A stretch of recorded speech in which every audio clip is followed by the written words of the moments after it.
बिस्मिल्लाहिर्रहमानिर्रहीम। अस्सलाम वालेकुम स्टूडेंट्स। जी, आज हमारा लास्ट पार्ट है PE is equal to SE plus IE का, जिसमें मैंने ऑलरेडी आपको बता दिया है what is income effect, what is substitution effect and what is price effect. अब हमने ये देखना है कि प्राइस इफेक्ट में सब्सटीट्यूशन इफेक्ट कितना होता है, उसमें इनकम इफेक्ट कितना होता है, हाउ वी कैन जज it, how we can describe and define it. उसके लिए सबसे पहले आपको ये बताऊँगी कि मैंने आपको पहले भी बताया था अपने लास्ट लेक्चर्स में भी कि हमारे पास 3 टाइप्स ऑफ गुड्स होती हैं। Normal good case, inferior good case और गिवन गुड केस। ये 3 डिफरेंट केसेस हैं जिनमें हमने स्टडी करना है प्राइस इफेक्ट को। सबसे पहले हम देखते हैं नॉर्मल गुड केस। अच्छा बेटा, नॉर्मल गुड मैंने आपको पहले भी बताया कि वो गुड होती है जिसकी कंजप्शन में इजाफा दोनों साइड से होता है। जब आपकी प्राइस जो है वो चेंज होती है या आपकी इनकम चेंज होती है तो आप उसके ऊपर अगर किसी चीज़ की सपोज दैट अगर किसी चीज़ की प्राइस में जो है वो कमी आ गई है तो आप उसकी कंजप्शन में इजाफा कर दोगे। अगर इनकम में आपकी इजाफा हो तो आप दोनों, अगर दोनों नॉर्मल गुड्स हैं तो दोनों ही नॉर्मल यानी वाई और एक्स दोनों की ही कंजप्शन में क्या कर दोगे, इजाफा कर दोगे। अभी हम सिर्फ प्राइस इफेक्ट पढ़ने वाले हैं। तो प्राइस इफेक्ट में हमने देखना है कितना आपका रियल इनकम इफेक्ट होता है और कितना आपका सब्सटीट्यूशन इफेक्ट होता है। सबसे पहले हमारे पास जी we have just only a one single budget line which is equal to A and B। ठीक है, ये हमारी फर्स्ट बजट लाइन है। उसके बाद हमारी प्राइस जो है वो और हम जो है वो इक्विलिब्रियम E यानी E1 पर हैं। हमारा फर्स्ट इक्विलिब्रियम पॉइंट जो है वो क्या है, E1 है। E1 जो है वो आपका क्या है, फर्स्ट इक्विलिब्रियम पॉइंट। ठीक हो गया जी, फर्स्ट इक्विलिब्रियम पॉइंट है आपका E1 और E1 से जब आपकी जो है वो आपकी बजट लाइन जो है वो चेंज हो गई है, सपोज आपकी प्राइस जो है प्राइस ऑफ एक्स जो है वो डिक्रीज हो गई है, यानी P ऑफ एक्स जो है वो उसमें कमी आने की वजह से आपकी बजट लाइन रोटेट कर गई है, मूव कर गई from A to A B prime. ठीक है जी, B प्राइम पर चले गए और आपका न्यू इक्विलिब्रियम पॉइंट जो है वो क्या आ गया है, न्यू इक्वी पॉइंट आपका है E2। ठीक है जी, ये रहा आपका E2 is your new equilibrium point जो आपका प्राइस इफेक्ट की वजह से आया है। ये इक्विलिब्रियम पॉइंट आपका प्राइस इफेक्ट की वजह से है। ठीक है जी, यहाँ से यानी E1 से लेकर E2 तक आपका क्या है, प्राइस इफेक्ट है। ठीक है, अब यहाँ से हमने ये देखना है कि what how much income effect is included in this price effect and how much substitution effect is included. और हमें पता है to find out the substitution effect, हमने सब्सटीट्यूशन इफेक्ट फाइंड आउट करने के लिए क्या किया था, अपनी कंपनसेट लाइन एक बनाई थी to parallel this AB prime budget line. हमने क्या करना है, इस बजट लाइन, ये जो मैंने ये देखी है पेंसिल लिखी, इसके बिल्कुल सीध में, इसके बिल्कुल पैरेलल हमने एक अदर बजट लाइन बनाई है। वो बजट लाइन है CD। अब इसको मैं थोड़ा सा डार्क कर देती हूँ ताकि आपको अच्छे से नजर आ जाए। देखें जी, दिस इज योर न्यू और अदर बजट लाइन जिसको हम कंपनसेशन बजट लाइन कहते हैं। जिस बजट लाइन ने आपके फर्स्ट IC को, आपके पुराने वाले IC को, जो पहला IC था उसको E3 पर टेंजेंट किया है एट द पॉइंट E3। ठीक है जी, अब आपको अंदाज़ा हो गया जब E3 पर आप आ गए, तो मैंने आपको पिछले वाले लेक्चर में ये बताया था कि E1 यानी एक ही IC पर मौजूद दोनों पॉइंट्स जो हैं वो आपके सब्सटीट्यूशन इफेक्ट को बता रहे होते हैं। E1 से लेकर E3 तक आपका क्या है, सब्सटीट्यूशन इफेक्ट है। एक ही पॉइंट पर जो दोनों आपके इक्विलिब्रियम पॉइंट्स हैं वो क्या हैं, सब्सटीट्यूशन इफेक्ट हैं। लाइक सिंपली मैं आपको बता देती हूँ, E1 टू E3 तक हम जो मूव करें हैं वो क्या है, आपका SE है, सब्सटीट्यूशन इफेक्ट है जो एक ही IC1 पर है। ठीक है, इतना आपका सब्सटीट्यूशन इफेक्ट आ गया। उसके बाद अब आपने देखना है कि अब सब्सटीट्यूशन इफेक्ट निकल आया तो ये आपका प्राइस इफेक्ट था, मतलब ये कंप्लीट, ये देखें ये आपका प्राइस इफेक्ट था। इस प्राइस इफेक्ट में से X1 से X2 तक आपका सब्सटीट्यूशन इफेक्ट निकल आया है। ठीक है, अब बाकी क्या बचा, बाकी E2 से E3 तक आपका क्या है, कंपनसेशन लाइन की वजह से आपका, ये देखिए कंपनसेशन इनकम लाइन थी ना आपकी, आपने अपनी इनकम में इतनी कमी कर दी थी, इतनी कमी करके दिखाई है अपनी इनकम में। ठीक है, ये जो कमी करके दिखाई है इसकी वजह से आपको पता चला है कि this one from E3 to E2 आपका क्या है, कंपनसेशन लाइन की वजह से आपका इनकम इफेक्ट है। E3 से लेकर E2 तक आपने जो शो करवाया यहाँ पर आपको नजर आ रहा है वो क्या है, आपका इनकम इफेक्ट है। और ये कंप्लीट यानी इन दोनों को प्लस करने के बाद आपके पास क्या आ रहा है, प्राइस इफेक्ट आ रहा है। क्लियर है, बात समझ आ रही है?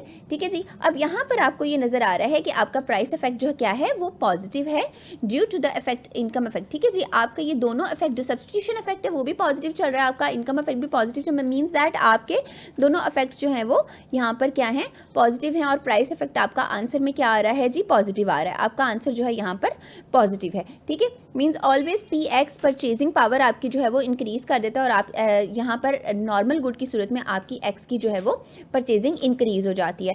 यहाँ पर जी आपको सिंपली नजर आ रहा है, मैं फिर दोबारा से एक बार एक्सप्लेन कर देती हूँ, क्या है फ्रॉम E1 टू E3 जो एक ही आईसी पर है, that is your substitution effect. और यहाँ से E3 से E2 तक आपका क्या है, इनकम इफेक्ट है। टोटल E1 से लेकर E2 तक आपका क्या है जी, E1 से E2 तक आपका प्राइस इफेक्ट है। So that P is equal to SE plus IE। ठीक है जी, आपका SE जो है वो IE SE प्लस IE जो है वो प्राइस इफेक्ट के इक्वल आ जाता है। ठीक है, ये था नॉर्मल गुड केस। अब आती है बारी इन्फीरियर गुड केस की। इन्फीरियर गुड मैंने आपको जैसे बताया था, that is the cheaper good. ये ऐसी गुड होती है जो सस्ती दस्तियाब हो जाती है आपको, तो इसके ऊपर आपका जो प्राइस इफेक्ट होता है वो नेगेटिव होता है, बिकॉज आप इसकी कुछ मिकदार में कमी कर दोगे और नेक्स्ट जो नई चीज़ है, सॉरी जो आपके लिए सुपीरियर है, आप उसको परचेज करना ज़्यादा शुरू कर दोगे। आपका प्राइस इफेक्ट यहाँ पर नेगेटिव होता है in the inferior good case. ठीक है जी, अब आपने देखना है कि इसमें प्राइस इफेक्ट में कितना सब्सटीट्यूशन और कितना इफेक्ट आपका जो है वो आ रहा है। सिंपली आपने क्या किया, पहले आपने अपनी वही सिंपल डायग्राम बनाई। एक जो इक्विलिब्रियम पॉइंट था आपका E1, आपका पहला इक्विलिब्रियम पॉइंट था, उससे आपकी प्राइस में जो है वो कमी होने की वजह से आपकी जो बजट लाइन है वो रोटेट कर गई है आउटरवर्ड। ठीक है, जब आपकी इनकम लाइन जो है वो बाहर की तरफ रोटेट कर गई है आपकी बजट लाइन, तो उससे क्या हुआ है, आपका न्यू इक्विलिब्रियम पॉइंट आ गया है E3 पर। ठीक है जी, E3 पर आपका न्यू इक्विलिब्रियम पॉइंट आ गया, which is your price effect.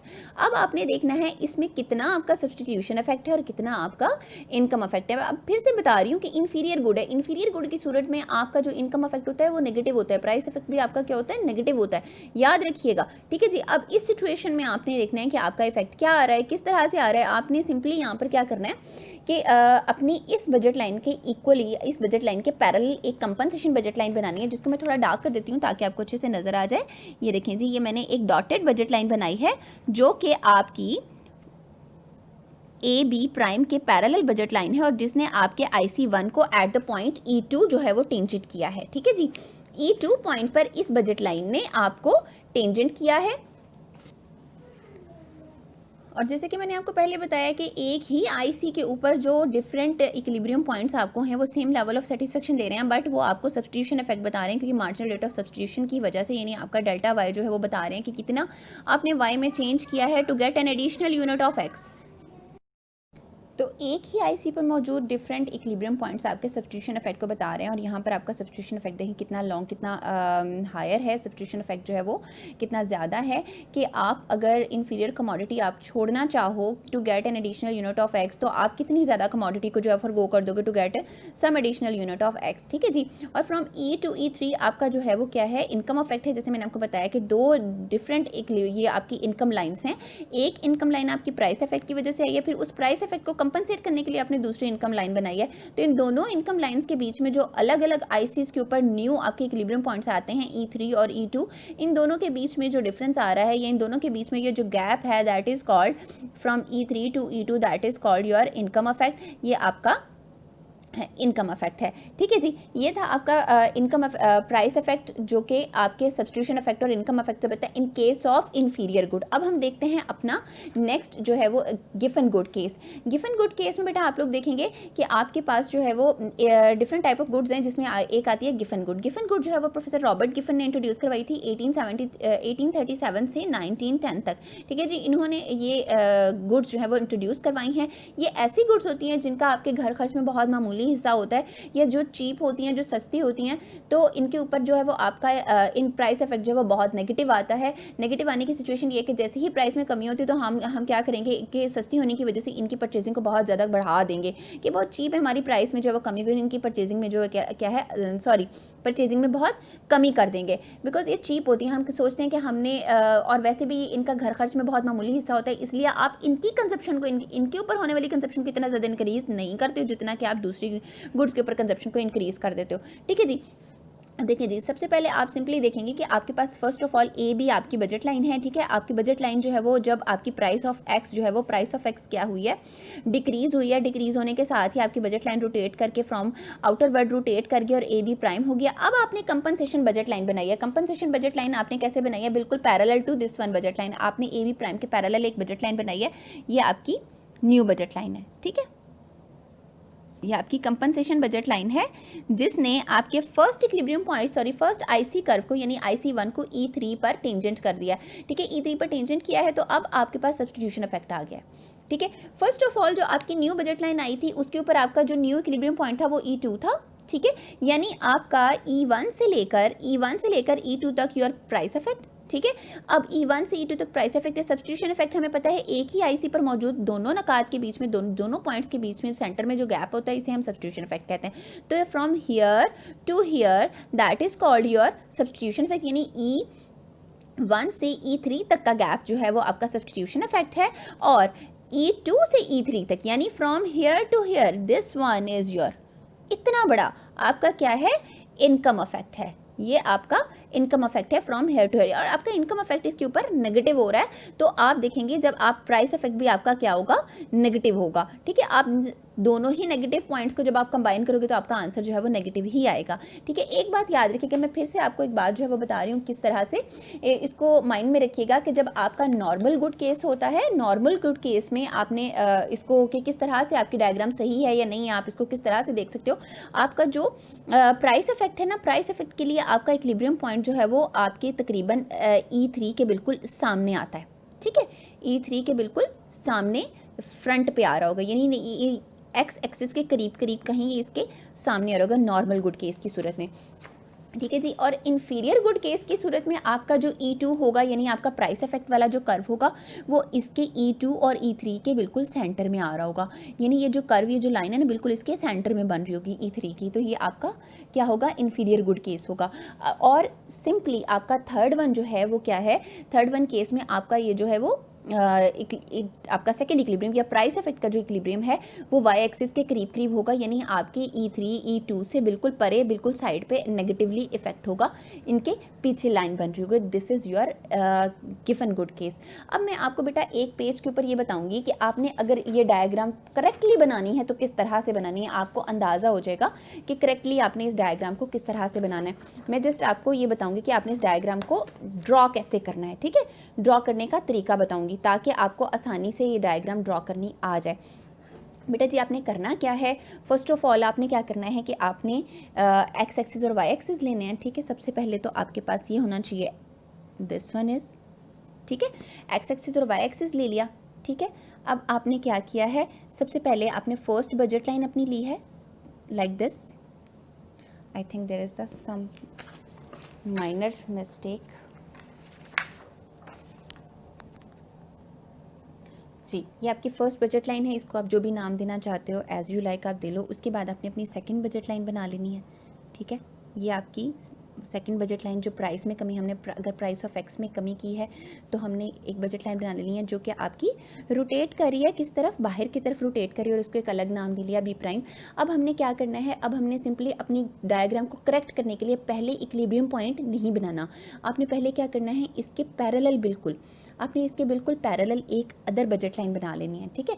मैं इस पेज को थोड़ा रोटेट करूँगी ताकि अच्छे से मैं बजट लाइन को ड्रॉ कर सकूँ और आपको सही से समझ भी आ सके, ठीक है। ये देखें जी, आपने बिल्कुल इसके पैरेलल एक बजट लाइन बना लेनी है लाइक दिस, ठीक है।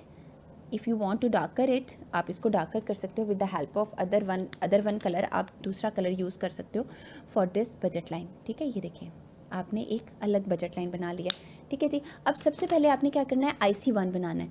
IC1 के लिए आपने पहले एक पॉइंट इधर ले लेना है, फिर आराम से जो है वो सेकंड पॉइंट आपने जो है वो सेकंड पॉइंट लेके जाना है कि यहाँ पर आपका पॉइंट आ रहा है, ठीक है जी। आपका ये इक्विलिब्रियम पॉइंट एक आ गया, दूसरा आपका इक्विलिब्रियम पॉइंट ये आ गया। आपने IC1 को अब डार्कर कर देना है थोड़ा, ठीक है। डार्कर करके आपने क्या करना है, ये देखें अब आपका ये कर्व जो है वो डार्कर हो गया। आप इसको इस तरह से, ये आपका फर्स्ट इक्विलिब्रियम पॉइंट E1 आ गया, ठीक है। ये आपका IC1 है। This is not your E2, ये आपका सेकंड इक्विलिब्रियम पॉइंट नहीं है। अगर आपका जो है वो आप बता रहे हो नॉर्मल गुड केस, तो आपने क्या करना है, बिल्कुल इसके सामने जो है वो यहाँ पर एक इक्विलिब्रियम पॉइंट बना देना, ठीक है। यहाँ पर ये रहा, ठीक हो गया, ये आ गया IC2, ठीक है। और ये आपका इक्विलिब्रियम 2 है और ये आपका E3 है। ये आपका नॉर्मल गुड केस की सूरत में बना है, ठीक है। नॉर्मल गुड की आपकी ये डायग्राम बिल्कुल रेडी है। अब यहाँ पर आप बता सकते हो, इसको एक्सप्लेन कर सकते हो कि ये आपका पहले इतनी क्वांटिटी ले रहे थे, फिर इतनी ले रहे थे, फिर इतनी, इसको एक्सप्लेन कर सकते हो। अगर आप बता रहे हो इन्फीरियर गुड की सूरत में, ये नॉर्मल गुड है, नॉर्मल गुड की सूरत में आपने यहाँ पर लेना है, ठीक है। अगर आपने बताना है इन्फीरियर गुड की, तो फिर आपने बेटा इन दोनों के सेंटर में देखना है, एक कर्व, एक लाइन आपकी ये लग रही है, ठीक है, दूसरी आपका ये लाइन है, ठीक है, ये आपका कर्व ड्रॉ हो रहा है, इसका सेंटर आपने ले जाना है, ये देखिए, ये इसका सेंटर आ गया यहाँ, इन दोनों का तकरीबन सेंटर आपने ले जाना है, तकरीबन यहाँ आता है। तो अब आपने क्या करना है, अपना दूसरा इंडिफरेंस IC जो है वो यहाँ बना लेना है। ये आपका IC2 मैं प्राइम कर रही हूँ, रीज़न इज़ दैट ये आपका E2 प्राइम हो गया, ये आपका इन्फीरियर गुड केस में हो जाएगा, ठीक है जी। अब आपने गिवन गुड केस में आपने देखना है कि आपने बिल्कुल इसके यहाँ पर, ठीक है, इस जगह पर आपने IC बना देना है। ये आपका गिवन गुड केस हो गया IC2 डबल प्राइम और ये E2 डबल प्राइम। तो अब आप सिंपली बता सकते हो फ्रॉम हेयर टू हेयर, ये आपका सब्सटीट्यूशन इफेक्ट है, हर एक में आपका ये आपका इतना आपका सब्सटीट्यूशन इफेक्ट रहता है, या आपने जो है वो एक IC से दूसरे IC पर जो मूव कराया है, ये आपका सब्सटीट्यूशन इफेक्ट रहता है। अब आपका प्राइस इफेक्ट, अब आपका सिंपली पता चल रहा है कि फ्रॉम यहाँ से यहाँ तक ये आपका नॉर्मल गुड केस की सूरत में प्राइस इफेक्ट है, यहाँ से यहाँ तक आपका इन्फीरियर गुड केस की सूरत में प्राइस इफेक्ट है, यहाँ से यहाँ तक आपका गिवन गुड केस की सूरत में प्राइस इफेक्ट है। अब बीच में आपका इनकम इफेक्ट की बारी आती है। तो इनकम इफेक्ट में आप देख सकते हो कि फ्रॉम हेयर टू हेयर, ये आपका फ्रॉम E2 से E3 तक पहला इनकम इफेक्ट है, ये वाला आपका पहला इनकम इफेक्ट है, ठीक है जी। और यहाँ से यहाँ तक ये आपका दूसरा इनकम इफेक्ट है, यहाँ से लेकर यहाँ तक आपका तीसरा इनकम इफेक्ट है। यानी आप एक ही डायग्राम पे मैंने आपको एक्सप्लेन कर दिया है कि किस तरह से आप तीनों डायग्राम्स को अलग अलग बना सकते हो। मैंने आपको इसका बनाने का तरीका भी बता दिया, आसानी से आप इसको ड्रॉ कर सकते हो, ठीक है बेटा जी। चलिए सही है, ये था हमारा आज का लेक्चर। अब मैं आपको नेक्स्ट लेक्चर के साथ फिर हाजिर होंगे। ओके, अल्लाह हाफिज़।